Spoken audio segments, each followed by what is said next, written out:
All right, let's begin our exploration of chemistry with Chapter 1.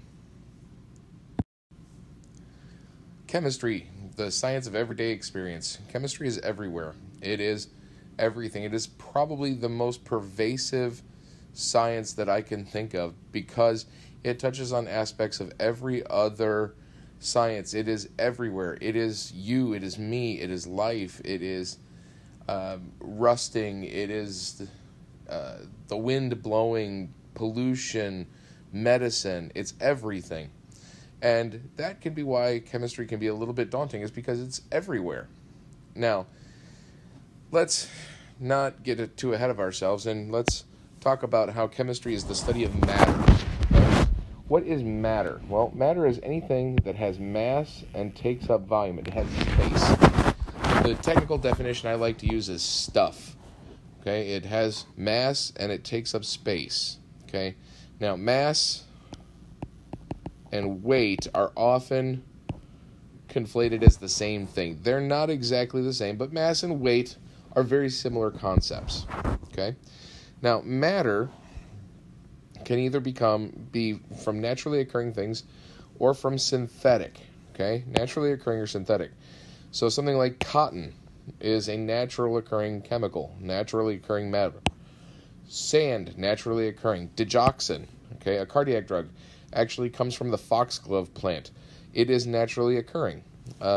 Synthetic, nylon or styrofoam, or things like ibuprofen, Aleve, naproxen, that's what Aleve is. These are synthetic or man-made. Now, one question I'm always asked is it better to be naturally occurring or synthetic? And I would like to point out that whether a substance is naturally occurring or synthetic doesn't make it good or bad. So, for example, botulism is a naturally occurring, botulinum toxin is a naturally occurring compound. However, I don't want to eat it. I also don't want to inject it in my face. That's a whole other issue, but it's one of the most deadly substances known to man, and yet it's naturally occurring. That doesn't mean it's good.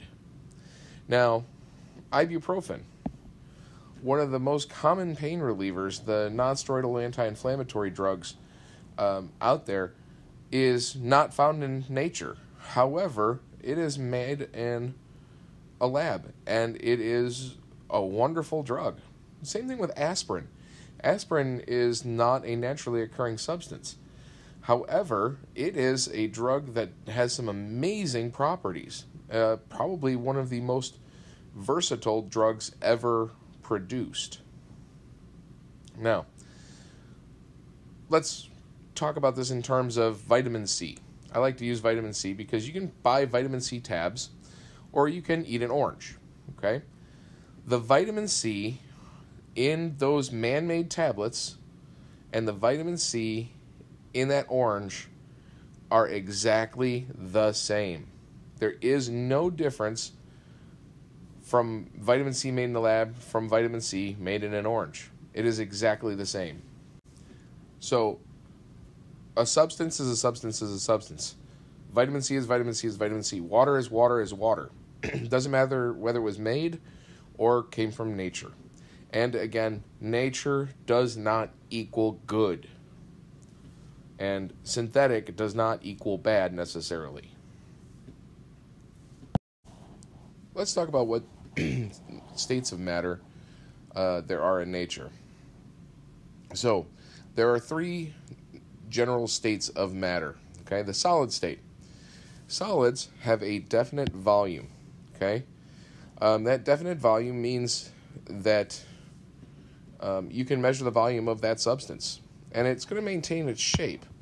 Doesn't matter what it's in, but it's going to maintain its shape.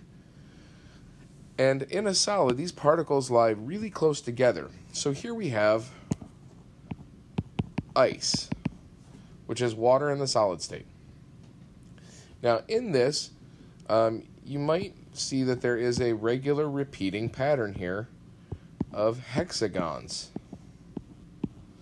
And that is the way that ice forms, in general, is making these hexagonal shapes. which is why snowflakes always have 6 points. And it's a regular pattern. And these particles are really, really close together. Solids cannot be compressed appreciably. You can't shrink them down any closer because the particles themselves, these, in this case, the water molecules, are as close as they can get. The liquid state. Now, a liquid has a definite volume, okay, which means we can measure the volume of a liquid, but it's going to take the shape of its container. We know that. Liquids also flow, and the reason that they flow is those particles, while being close together, you can see that they're very close together in this liquid water, but they can move past each other. They're in constant motion. They're sitting there wiggling, they're running past each other. So liquids can flow. Now gases have no definite shape and no definite volume. They always take the shape and volume of the container. Now you'll see here we have only 4 particles of gas, water as gas molecules. So we would call this vapor or steam if it's hot. Okay, that's water in the gaseous state. These particles are very, very far apart, and these are in constant random rapid motion. You'll see the little blur tail there showing you that they're constantly moving. They're moving really, really fast, and they're bouncing around all over the place. Now, because these particles have a lot of space in between them, gases are highly compressible. We can shrink those down, whereas liquids and solids, those particles were really close together. We couldn't shrink those appreciably. We could not compress them. Matter can be observed by studying their physical or chemical properties. So let's talk about physical properties first. These are the properties of a substance that are going to be measured or observed without changing the material itself. Something like boiling point, okay? Let's use water for an example. Water boils at 100 degrees C. Now, if I boil water on my stove and I stop boiling it and I let it cool down, did that water change into something else? No. Even when it became steam, it was still water. So the underlying material did not change. Same thing with melting point. Ice freezes or water freezes at 0 degrees C, or ice melts at 0 degrees C. They're the exact same temperature, the freezing point and the melting point. But an ice cube is still water, and water forming ice is still water. So things like solubility, color, odor, and state of matter are all physical properties. Now, physical changes are going to alter the material without changing the composition. Now, these are most often changes in state. Okay? So, if I take solid water, ice, and I let it go through a physical change, the melting process, these hexagonal units start to break apart and they start to become more chaotic and randomly ordered. Okay? That's liquid water. Now, remember, this was a solid, definite shape, and volume. When it became liquid water, it retained its definite volume, but it takes the shape of the container. Now, if I let it continue to, let's say I'm heating this up, boiling this, I can have another physical change to the gaseous state. Now, in the gaseous state, we've got no definite shape or no definite volume. Okay? So these physical changes have altered the material, but it did not change the substance. It was a water molecule in ice, it was a water molecule in liquid, it was a water molecule in gas. Now, chemical properties, on the other hand, determine how we convert one substance into a new substance. And chemical properties cannot be observed without a chemical change. That is the chemical reaction that converts it into something else. Which means, unlike a physical change, we must, when observing chemical properties and chemical changes, change the underlying material itself. So, for example here, I've got hydrogen and oxygen atoms, technically molecules, hydrogen molecule, oxygen molecule. If I light a match, I'm going to have a chemical reaction, and I'm going to form water. Now, I don't have the oxygen molecule. I don't have these hydrogen molecules anymore. I now have water molecules. This is a big difference than physical changes. Physical changes, you don't have the change in the material. Chemical changes, you must have a change in material. So some chemical properties would be things like reactivity with water, flammability, whether it's corrosive or caustic. Corrosive means it eats metal. Caustic means it eats flesh. Okay, so acids are corrosive, bases are caustic.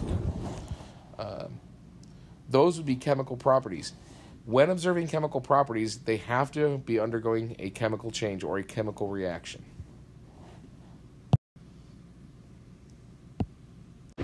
Now there's more. We can classify matter into other types of matter using this flow chart here. So we'll talk about this flow chart in depth, but I just wanted you to see how this works. First, we have everything that is matter, has anything with mass or volume. We can classify that as a pure substance or as a mixture. And in pure substances, that can either be an element or a compound. And under mixtures, there's actually going to be two more things we'll talk about when we talk about mixtures. So we saw at the top of that flow chart that all matter is anything that has space and volume. And that can be classified as either a pure substance or a mixture. Now, let's talk about pure substances. A pure substance is only going to be composed of a single component. Only one type of atom or molecule is going to be present. We say that this has a constant composition regardless of where it came from or how big it is. Okay? So, let's talk about that real quick. Water is water is water.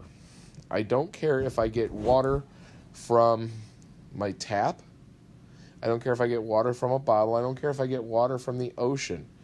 The water molecules, the H2O molecules, are just that, H2O. They have a constant composition. Doesn't matter whether I've got a drop or I've got a gallon. It is H2O. Okay? Now, obviously, if I had water from a tap or from a bottle or from the ocean, they are going to be different because they're not pure substances. Those would be considered mixtures. Okay? But if I'm just looking at the water molecules from my tap, from my bottle of water, from the ocean are exactly the same. Now, pure substances cannot be broken down into other pure substances by a physical change. Physical change. That's important. You cannot break them down using physical changes. Okay? Remember, physical changes are those changes that don't change the underlying composition. So you cannot break them down into something else physically. So, pure substances. Something like table sugar. This is a pure substance. Water, pure substance. They can't be broken down physically. Now, mixtures, on the other hand, are composed of more than one substance. They have varying compositions. Okay? Now, mixtures can be of any phase. Okay? You can have all sorts of phases, actually. You can have gases dissolved in a liquid, like in a soda. You can have solids dissolved in a liquid, like in a soda. Your sugar is dissolved in water. You can have a solid dissolved in a solid, like in brass. Or you can have a solid mixed with a solid, like in trail mix.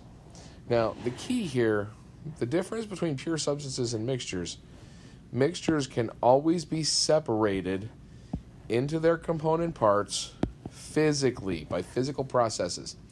It may not be the easiest, but they're always physically separable.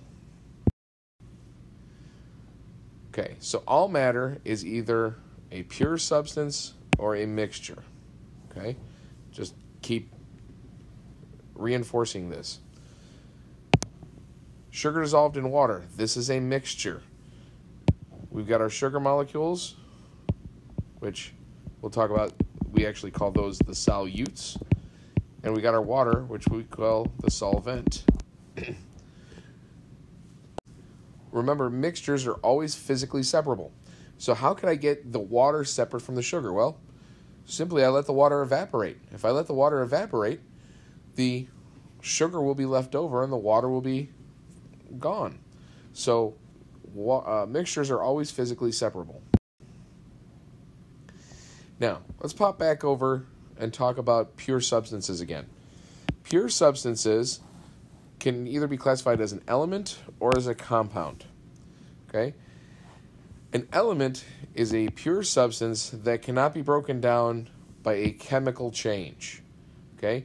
They're in their chemically simplest form. So, for example, aluminum metal is just atoms of aluminum. Okay? That is an element.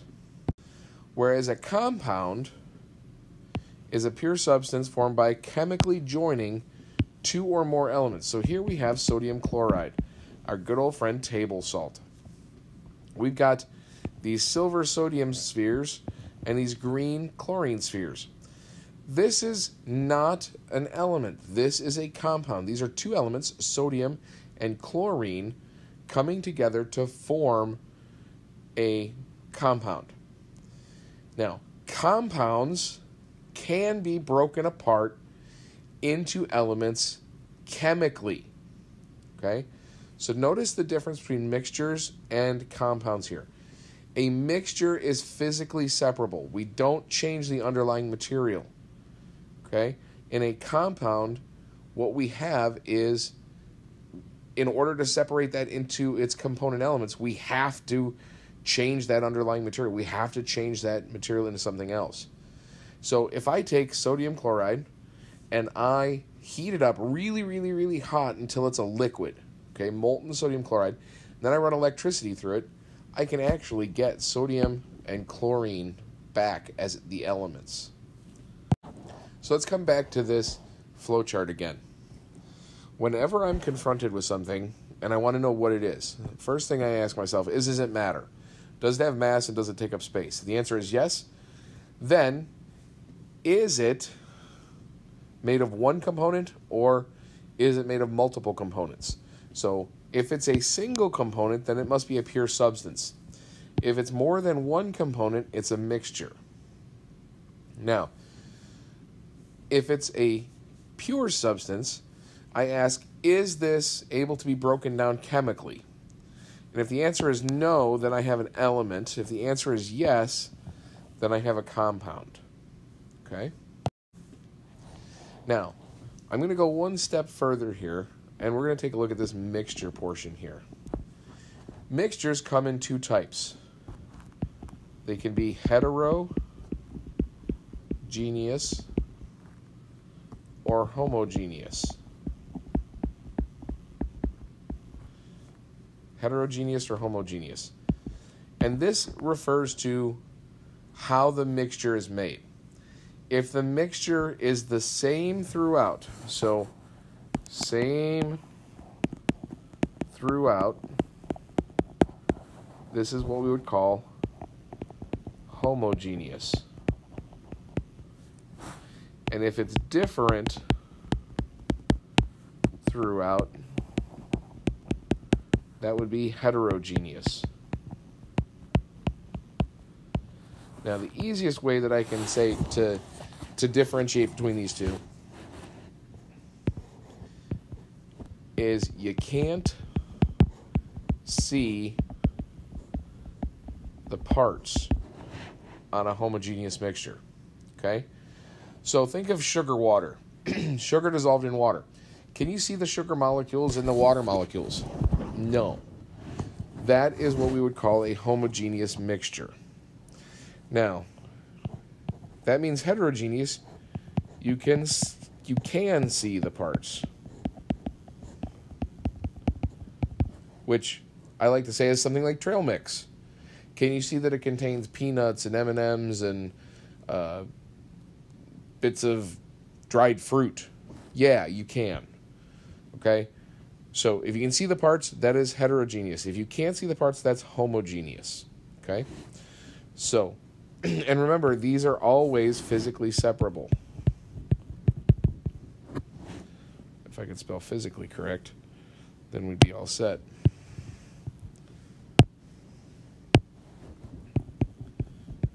Physically separable. All right. So let's talk about something a little more concrete. And you can have a fun little exercise. Is concrete, is it a mixture or is it a pure substance? And if it's a mixture, what type of mixture? If it's pure substance, what type of pure substance? Think about it. Anyway, one of the key aspects to chemistry is the fact that it is a measurable science. Okay? We can make measurements, meaningful measurements. Okay? Now, measurements, in an attempt to quantify the world around us, is really, really important. Okay? That's really what a science is. It's a way that we organize our understanding of a subject or a body of knowledge, and we measure it. Okay? So, there are two parts to every good measurement. You must have a number and a unit. Okay? And a number is meaningless without the unit. Okay? So, for example, an aspirin dosage of 325. 325 what? Milligrams or pounds? Or how fast, if you ran the 100-meter dash, would 10 seconds or days be fast? Okay? So, proper aspirin dosage for a human being, 325 milligrams is a good one. Okay? For a gorilla, well, even 325 milligrams for a gorilla, maybe a gigantic whale, I don't know, maybe they have an aspirin of pounds. 100-meter dash, 10 seconds for a human being, that's pretty good. 10 days for a snail might be really good. But you have to have that unit and the number. Okay? All right. So measurements in science are done using the metric system. And the metric system is governed by a set of base units. Okay? The base units we're going to worry about are the quantity of length, mass, volume, and time. We're going to have some other units that we're going to talk about, but let's talk about these first. In the metric system, the base unit is the meter, and that gets the symbol little m. Okay? So all of these different units are going to have a symbol. So the measurement of mass is the base unit of the gram, which gets a symbol of little g. Volume is the liter, which gets a capital L. And time is the second, which gets a little s. Now, what makes the metric system is the fact that we can change the size of these units by changing some prefixes in front of them. So, what these prefixes are is they're just powers of 10. Okay? The prefix tells you the unit name, and it tells us whether if it's a larger or smaller than the base unit. Okay? So here we have some common prefixes. You must memorize these. Okay? These are ones that are going to be very common for us. Now, luckily my job has gotten easier in the past few years because of technology, and we measure things in gigabytes and terabytes and all sorts of stuff, but that's all metric system. So let's go through these. Starting at the top, the prefix mega, which gets a capital M, and that means a million, or 1 followed by 6 zeros, which can also be written in scientific notation as 10 to the 6th. Okay? It's, in other words, whatever number multiplied by times 10 times 10 times 10 times 10 times 10 times 10. I think I did 6 there. So 1 times 10 to the 6th. Then we have kilo, which gets a little k. That means 1,000, or 1 followed by 3 zeros. So 10 to the 3rd. We have deci, which is a little d. That is 1/10, or 0.1. 10 to the minus 1. Now, you'll notice going from 10 to the positive 3 to 10 to the minus 1, in here, right in between these two, where we switch our exponent from negative to positive, that's where our base unit would be. Our base unit is actually 10 to the 0, which is just 1, okay? So that's where the base unit would be. Then we have centi, which gets a little c. That is 1/100th, or 10 to the minus 2. Milli is a little m. That's 1,000th, or 10 to the minus 3. Then we get micro. Now, the problem with micro is we use the capital M for mega. We use the lowercase m for milli. We got to switch alphabets. So we use the Greek letter mu, okay, for micro.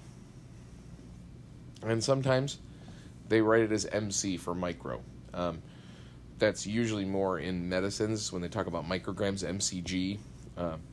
Anyway, that is 10 to the minus 6. That's 1/1,000,000th. And then nano is 1/1,000,000th, or 10 to the minus 9. Okay? So why do we have these? Well, let's just think about the unit of the gram, a unit of mass. Okay? This is actually a fairly small-sized unit.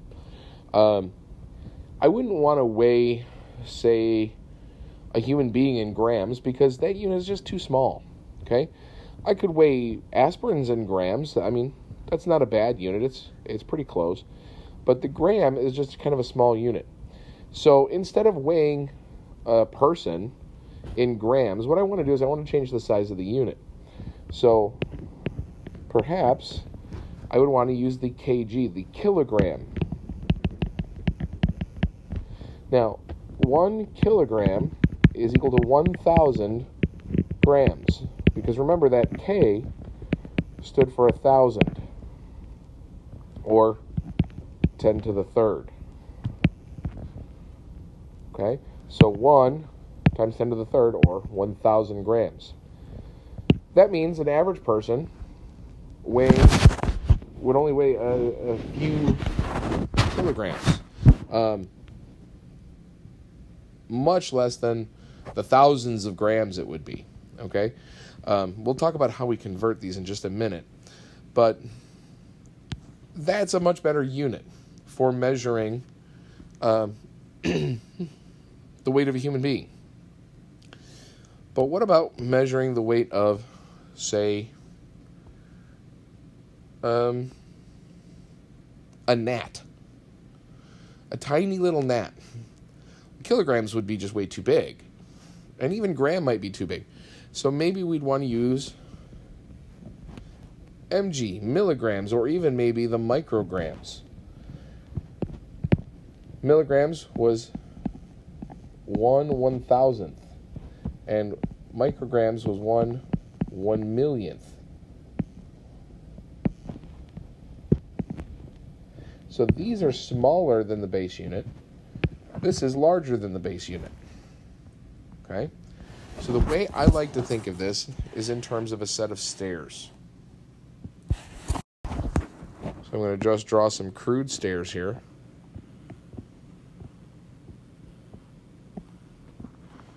And right here, I'm going to put my base unit. There's my base. Now, 3 steps up from the base, 1, 2, 3, was my kilogram. 1 step down from the base, we have deci. 2 steps, we have the centi. 3 steps, we had milli. And then 3 more steps down, 1, 2, 3, we had our micro. Okay? So, with this staircase, as I'm going to the left, my unit is getting bigger. As I go to the right, the unit is getting smaller. Okay? Now, here is the overarching thing to remember. Big unit gets a small number. And a small unit is going to get a big number. Okay? What do I mean by that? Let's talk about 1 kilogram. Okay? 1 kilogram, I'm starting up here at the K. Okay? If I want to turn that into milligrams, I'm going to go down 1, 2, 3. That gets me to my base unit. 4, 5, 6 total steps to get to my milli. Now, when I do that, I'm going to move the decimal point the same direction as I'm going. So I'm moving from a big unit to a small unit. I'm going to increase the size of this number. 1 is a small number. I'm going to move that 1, 2, 3, 4, 5, 6 decimal places. And that gives me 1 million milligrams in 1 kilogram. So, big unit, small number. Small unit, big number. So, just to reiterate, base unit of length is the meter. Kilo means 1,000. Milli means 1,000th. Centi means 100th. Big unit, small number. Small unit, big number. Now here, what have I got? I've got 1, which seems like a small number, and I've got millimeters, which is definitely a small unit. But when I go to the big unit, look, I've got 1/1000th of that big unit. This is even smaller, so this still follows. Big unit, small number. Small unit, bigger number. Small unit, big number. Big unit, small number. All right, let's talk about mass. Mass is a measure of the amount of matter in an object. Now, I said earlier that mass and weight were kind of similar concepts. Well, what weight is, it's the force that matter feels due to gravity. Okay? On Earth, mass and weight are interchangeable. However, on any other planet or anywhere else in this universe, and technically including like tops of mountains, it's a little bit different. But weight and mass are not the same thing. Okay? So on the moon, you weigh less than you do on Earth, but your mass would be exactly the same because it's an amount of matter. So we have the base unit of the gram. Remember, kilo is 1,000, milli is 1/1000th. Big unit, small number. Small unit, big number. Small unit, big number. Big unit, small number. Volume is measured in the liter. Okay? Now, the liter is actually kind of a nice size for chemistry. We often don't see things like kiloliters. That's kind of silly. But what we do see quite often is milliliters. Okay? Milliliter is 1/1000th of a liter. Okay, 1 milliliter is 1/1000th of a liter.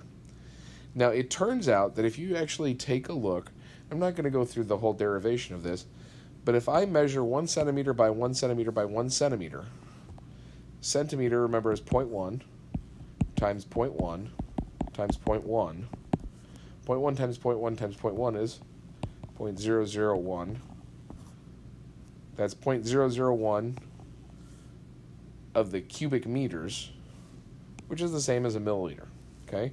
1 milliliter is 1 cubic centimeter, often written as the cc. Now, luckily, this isn't as common as it used to be. In medicine, it always used to be the cc's. However, lately, they've started really pushing the milliliter, so that you don't have any confusion. A milliliter is exactly the same as a cubic centimeter, or a cc. All right, so the metric system is wonderful because it's very easy to use. However, we live in the United States where we don't like the metric system. We like our English units, and our English units are very messed up. They're not standard. The metric system is standard. It's all powers of 10. You change the size of your unit by changing that power of 10. So let's take a look at English units versus the metric units. So 1 foot is equal to 12 inches. 1 yard is equal to 3 feet. 1 mile is equal to 5,280 feet. Those are not standard. Okay, there's no real good way to measure or to remember these. Okay, it's just something you have to remember. Whereas a meter versus a centimeter versus a millimeter, it's just powers of 10. 1 centimeter is 1/100th of a meter. 1 millimeter is 1/1000th of a meter. 1 kilometer is 1,000 meters. They're very simple and very easy to use. Now, the metric to English relationship. This is the key here, okay? When we're switching between the metric system and the English system, which is something you're going to have to do quite often, you have a bunch of these conversion factors, these relationships that you're going to have to know, okay? Now, I'm going to try to make this as easy as possible.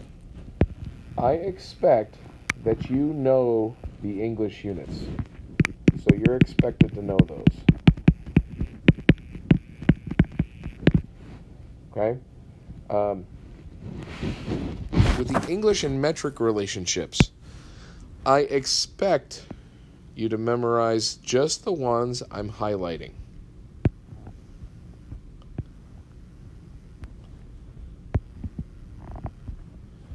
So just those 4 metric to English relationships.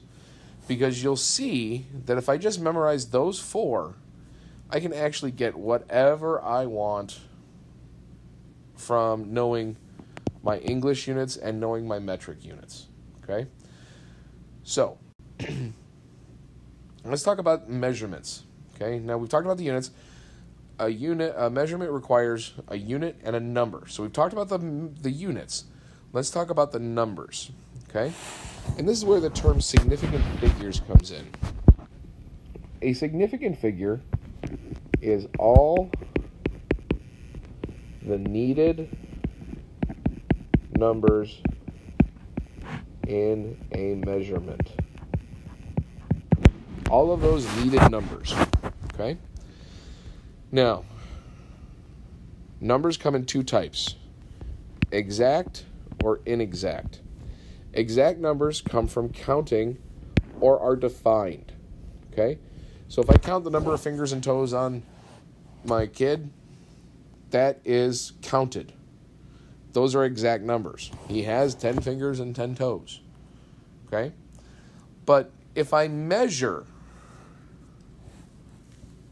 the size of his fingers and toes, that comes from a measurement. That's not a counting. Measurements always contain some sort of uncertainty. Okay? Now that uncertainty comes from 2 places. It comes from the device used to measure, and it comes from the operator. Okay? How good is the device you're using to measure, and how good are you at using that device? Okay? So here we have 3 different measurements. 15.3 centimeters, 1,000.8 grams, and 0.0034 milliliters. Each of these measurements has got a different level of uncertainty. And it tells us a lot of information, believe it or not, just from writing those numbers the way that they're written. It tells me how good the measuring device was, that whoever made these measurements, how good that device was. So, let's talk about how we determine significant figures. So, as I said, they're all the numbers that are needed in a measurement. These are the measured digits and one estimated digit. Okay? All of the measured digits and one estimated digit. Okay? Apparently my dog likes to shake his head at the thought of estimated digits. So all non-zero digits are always going to be significant. So if I've got the number 65.2 grams, that's going to contain 3 significant figures. If I have 255.345 grams, that's going to be 6 significant figures. Okay? Anything that's not a zero is always going to be significant. That means that the only thing left is 0. So, a 0 is going to be significant if it comes between 2 non-zero digits. So, 29.05. This 0 comes between non-zero digits. It is significant. 1.0087. These zeros are between non-zero digits. They are significant. So these are always significant. I like to call these captive zeros because they are captured between the non-zeros. Okay? Then it's going to be significant if the 0 comes at the end of a number and there is a decimal point added to it. An explicitly written decimal point. An explicit decimal. So, the number 3.7500. These zeros are at the end of a number, and there is an explicitly written decimal point. Or 620 pounds with a decimal point there. This 0 is at the end. It is significant. These are what we call trailing zeros. They come at the end of a number, okay? And these guys are significant only if there is my explicit decimal point. Now, a 0 that starts a number, these are what we call leading zeros. If I start a number, like 0.00245, these are never significant. They do not count. So this has only got the 3 significant figures here. Okay? Or 0.008. This is 1 significant figure because these guys start off the number. Okay? And if I have a number that doesn't have a decimal point, if that 0 is at the end, these are trailing zeros again. If there's no decimal point, that is not a significant 0. Okay? So you can see there's no explicitly written decimal point. So these are never significant if there's no explicitly written decimal point. So let's do a couple of practice runs here. 100.5 grams. I've got 2 non-zero digits. Those are always significant. I've got 2 zeros. Now, what type of zeros are these? These come between 2 non-zero digits, therefore they are captive zeros. Captive zeros are always significant, so this is 4 significant figures, SFs.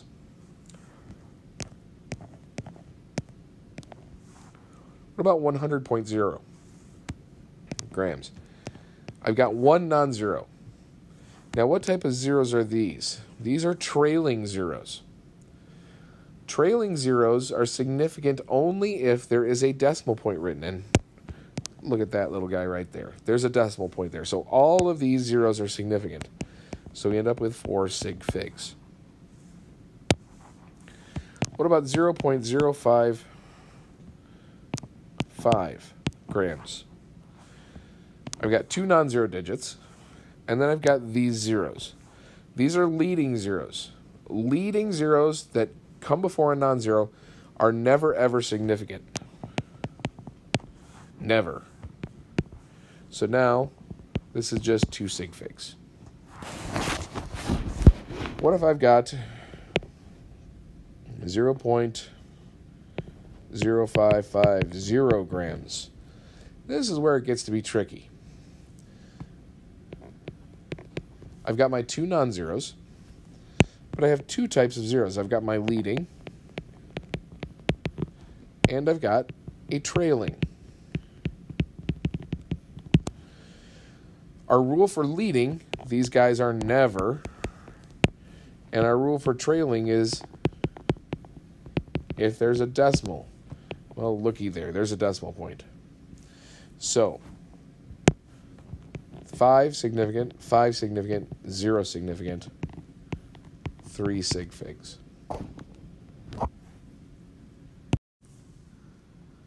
Now, there is rules for doing math with significant figures as well. The reason for this is we don't want to underestimate or overestimate how good our measurements are, okay?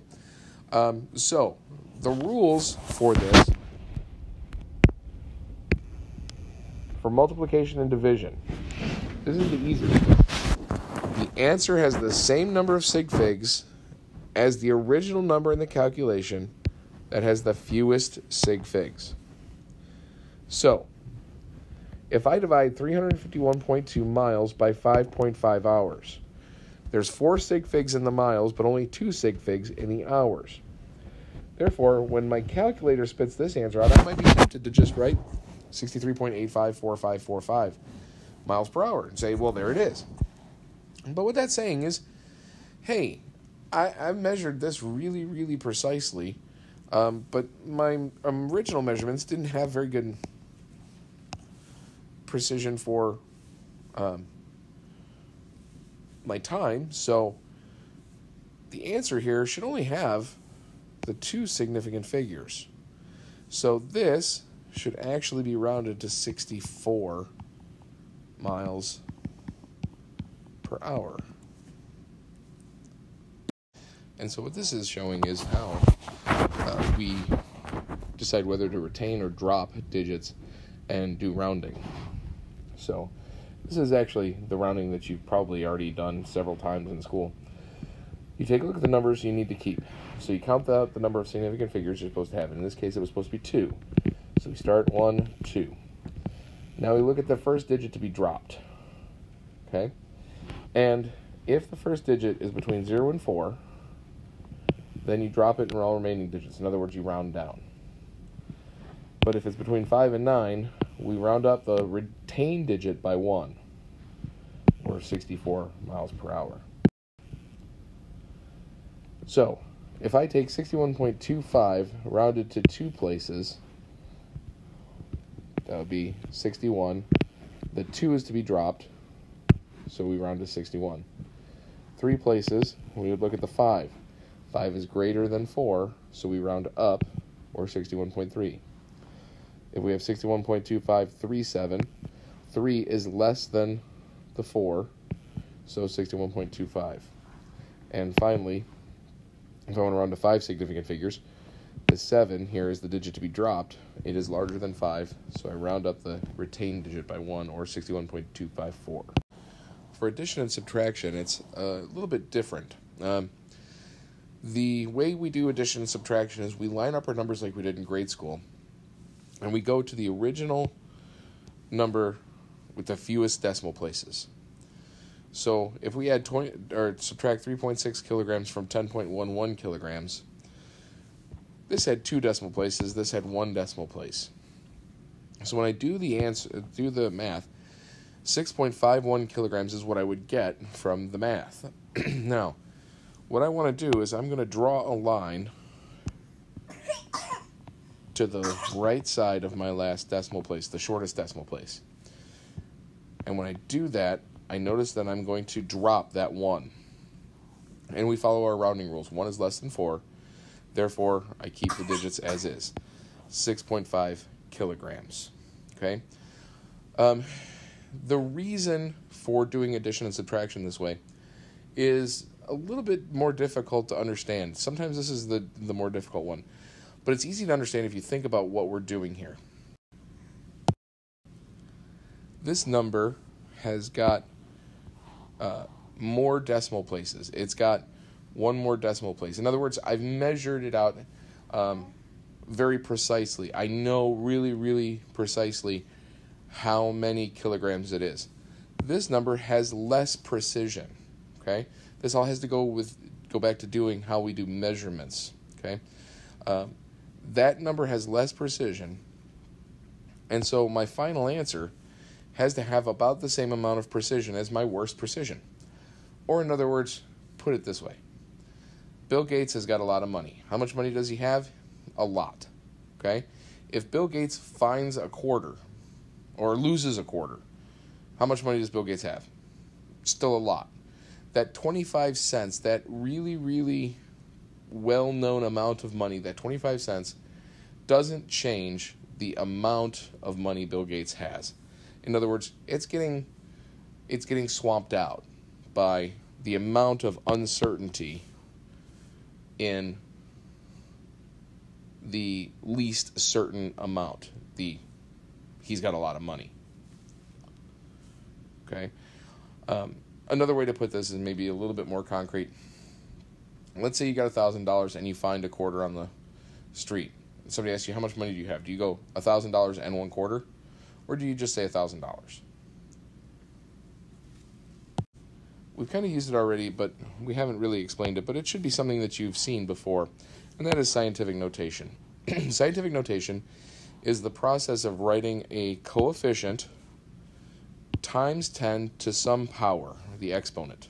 Okay? Now, this coefficient needs to be a number between 1 and 10. Okay? In other words, 0.9 is out. 11.5 is out. Okay, those are not good coefficients. Okay? Between 1 and 10.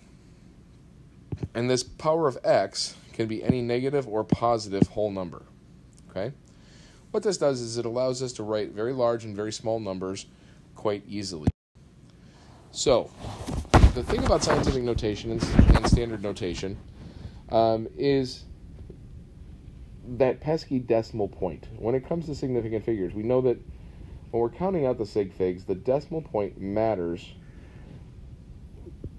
for our trailing zeros. If I've got a decimal point, then my trailing zeros are significant. If I don't have a decimal point, then my trailing zeros aren't significant. So let's take a look at this number, 2,500. Now, I don't have a trailing zero. I have 2 trailing zeros, but I don't have a decimal point. Therefore, I've only got 2 significant figures. Okay? Now, if I want to show that I've only got 2 significant figures, I can put this into scientific notation. So what I'm going to do is, I know I said there's no decimal point, but there's the imagined decimal point that we're going to move 1, 2, 3 spots. And by moving it those 3 spots, now we're going to take that number, what would be 2.5, and we're going to multiply that, 2.5, times 10, to the number of places we moved the decimal point. Okay? Now, if you move the decimal point left, this is a positive number. Okay? Now, 0.036, I've got 2 significant figures here. Remember, these are leading zeros that are never significant. So I'm going to move my decimal place 1, 2 spots, put it there. I'm going to take that number and multiply by 10 times the power of the number of spots I moved. But this time I moved to the right. Therefore, it is a negative. So 3.6 times 10 to the negative 2. Going the opposite way, what we do is we move that decimal point either to the right or to the left, depending on whether it's positive or negative. So if I have 2.800 times 10 to the second, I'm going to move that decimal place 2 spots, and that gives me 280.0. Now, look, how many significant figures does 280.0 have? 4. What about that number? Well, that was interesting. What about that number? How many significant figures does that have? 4.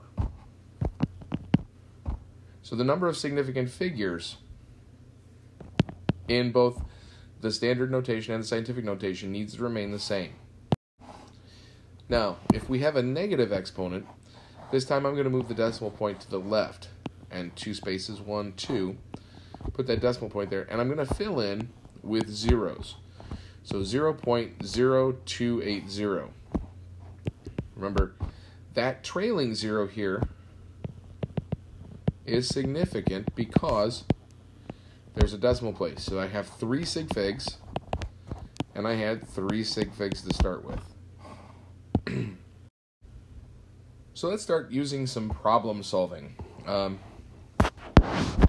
solving using the factor label method, or what I call dimensional analysis. Dimensional analysis. Dimensional analysis, or the factor label method, is a quite powerful problem-solving tool. And the way it works is we use these conversion factors, which is simply a term that's going to convert a quantity in one unit or unit system to that in another unit. So we take our original number, our original measurement, we multiply by some conversion factor to get what we want. I always say it's know where you start, know where you want to end up, and find a path to get there. So know where you start, know where you end up, and find your path to get there. Now, conversion factors are written as equivalent statements. Okay, 2.21 pounds is equal to 1 kilogram. Now, the way we use this is we turn them into fractions. Okay? Now notice I get 2 different fractions out of here. 2.21 pounds over 1 kilogram, or 1 kilogram over 2.21 pounds. So how did I get those? Well, 2.21 pounds is equal to 1 kilogram. If I divide both sides by 1 kilogram, 1 kilogram over 1 kilogram, that cancels out and is just 1. And so that is how I get this first conversion factor. I just divided both sides by the 1 kilogram. To get the second one, 2.21 pounds is equal to 1 kilogram. Divide both sides by the 2.21 pounds. And then that goes to 1, and I get the second one. Now notice, both of these equivalent statements, or these fractions, are equal to 1. In other words, when I multiply by this conversion factor, I don't change the original quantity. The original quantity will stay the same. The size of the original quantity. The only thing that's changing is the unit and unit size. So that's really important. I'm only changing the unit and unit size. So let's try a problem here. If I want to convert 130 pounds into kilograms, I take my original quantity, then I got to find a conversion factor to get what I want, my kilograms of desired quantity. Now, when we use this factor label method, first thing is, units are treated just like numbers. We can multiply them, we can divide them just the same as we would a number.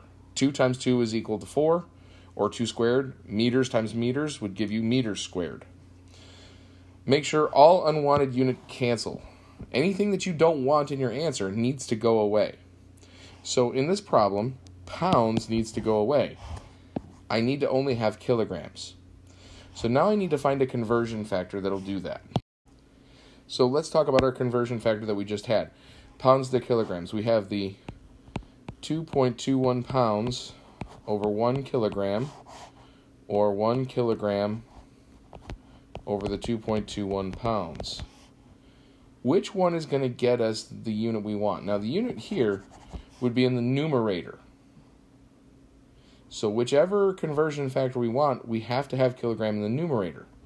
Well, it's easy to see that is the one we want, because that's in the numerator.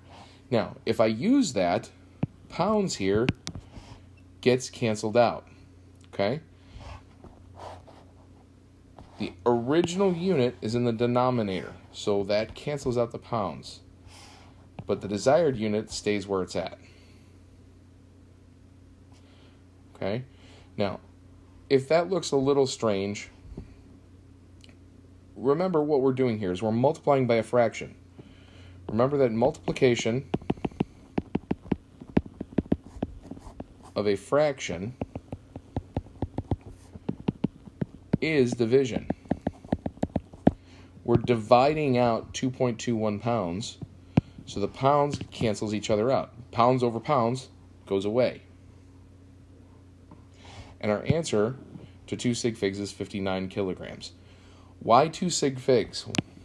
Because that number right there has 2 sig figs. We don't worry about the number of significant figures in our conversion factor here. The 1 kilogram, while it only has the 1 significant figure, is considered to have infinite significant figures because this is a defined unit.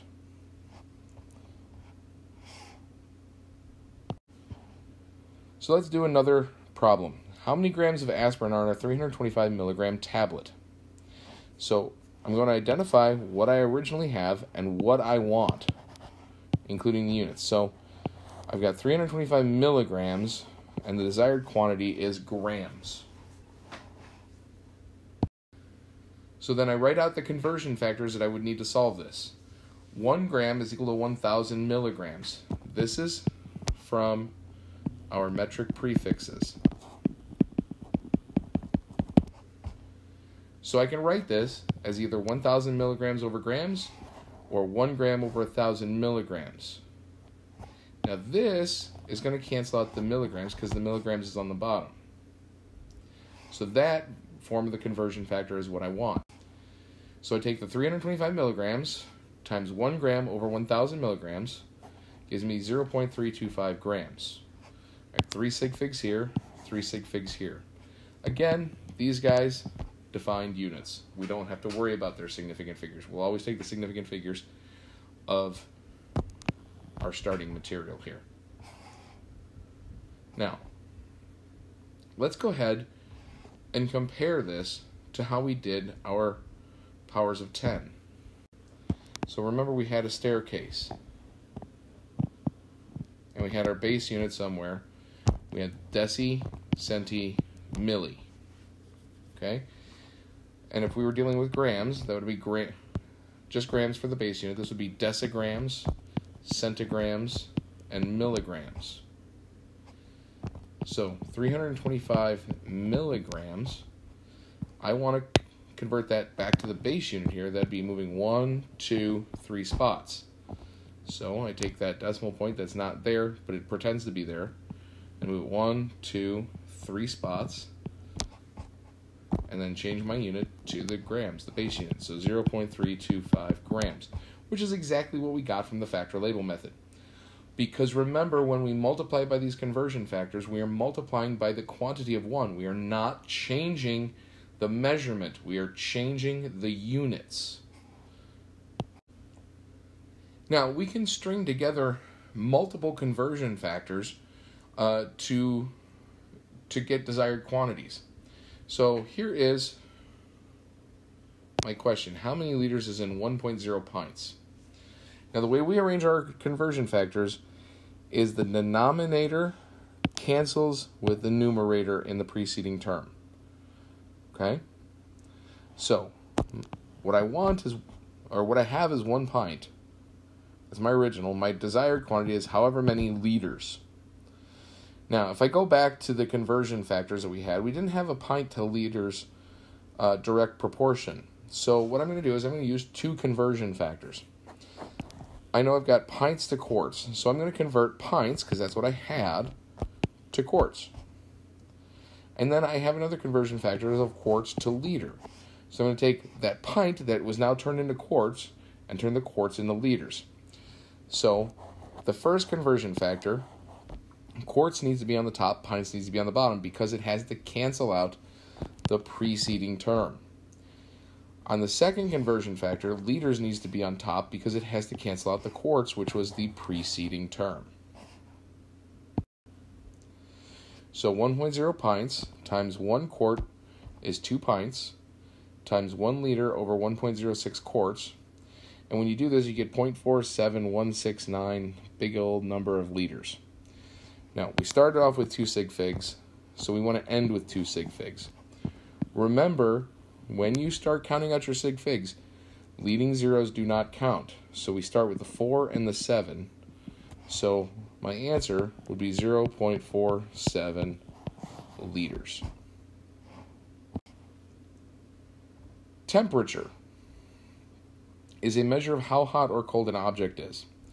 Now we have 3 very common temperature scales.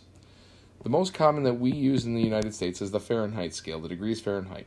The metric system uses degrees Celsius, but really in science, what we use most often is Kelvin.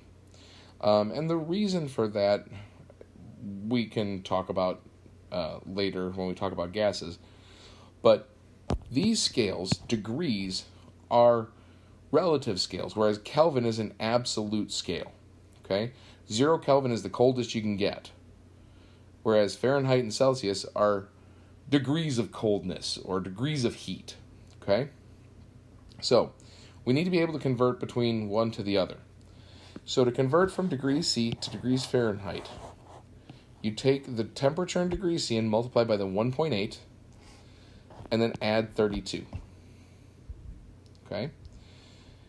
To convert from Fahrenheit to Celsius, the first thing you do is you subtract 32 degrees Fahrenheit, or 32 from degrees Fahrenheit, and divide by the 1.8. Okay? This is the most difficult one. Okay? To convert from degree C to Celsius, degree C to Kelvin, you take the temperature in degree C and add 273. To convert from Kelvin to degree C, you take the Kelvin temperature and subtract 273. That one's pretty simple. Okay? Now, the reason for this is the degree C and the Kelvin, the size of the unit is the same. Okay? 1 degree C is the same as 1 Kelvin. Okay? Not 1 degree C change is the same as 1 Kelvin change. Okay? Whereas Fahrenheit and Celsius, they're different sizes. Fahrenheit is nearly 2 times smaller than degree C. That's where that 1.8 comes from. Additionally, this funny 32 has to do with the 0 point. Okay, 0 degrees C is 32 Fahrenheit. So that's why we have that addition or subtraction of 32. This is more easily seen by comparing the temperature scales and some numbers. So let's take a look at normal body temperature. 98.6 degrees Fahrenheit. If you're not running a fever, you're supposed to be 98.6 degrees, right? Not really, but we'll pretend that's true. As degrees C, that would be 37 degrees C. As Kelvin, that would be 310 Kelvin. These are all the same size, or the same amount of temperature. Freezing point of water is 32 degrees Fahrenheit, 0 degrees C, or 273 Kelvin. That's why we don't have to worry about adjusting the 0 point. It's because these guys have the same size, because absolute 0 is negative 273 degrees C. That's 0 Kelvin. You might also notice with this that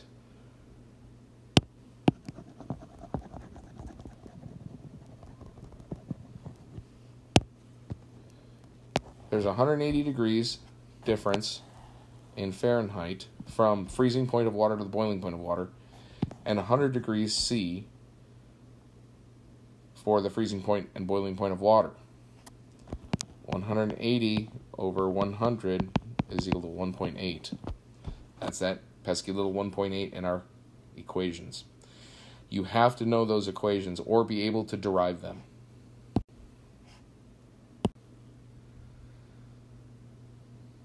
All right, density.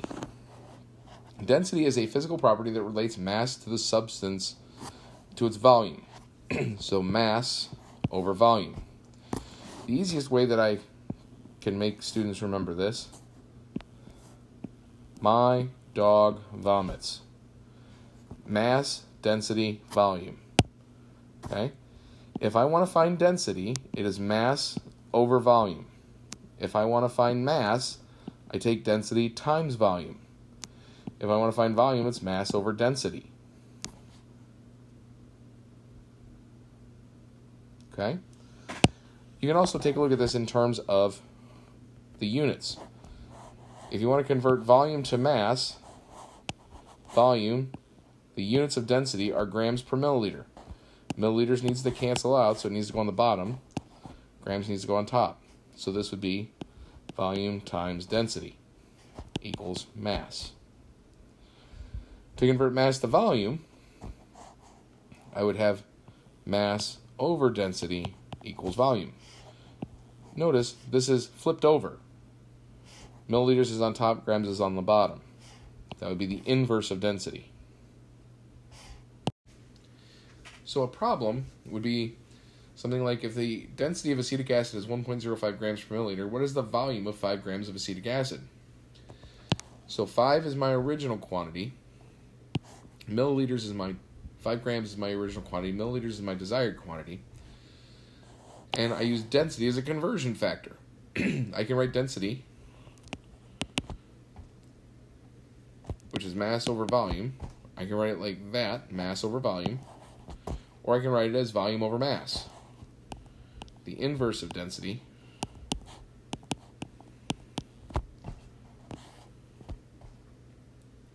now, since I've got grams, I need grams to cancel out, so I'm going to use the inverse of density. Or, remember, my dog vomits. I'm looking for volume, mass divided by density. So 5.0 grams times 1 milliliter over 1.05 grams. Two significant figures, my units cancel, and I'm left with 4.8 milliliters with two significant figures. Now, you might go, but you said mass over density. Well, yeah, that's a multiplication. But remember, multiplying by a fraction is division. I'm dividing by 1 over density because this is the inverse of density. Now, specific gravity is a quantity that compares the density of a substance to density of water at that same temperature. Now, you might ask yourself, well, what good does this do? Well, it has to do with the way that density calculations and specific gravity calculations or measurements are actually performed. That sometimes we can use a specialized piece of equipment to determine the specific gravity. Okay, this is often used with urinalysis, and also especially used with alcohol brewing. So brewing of beer, brewing of the beer to make spirits. So specific gravity is the density of the substance over the density of water. Now, the thing is we know the density of water for many, many different temperatures, okay? And for the most part, it's approximately 1 gram per milliliter. So most of the time, the specific gravity is very close to the density of the substance.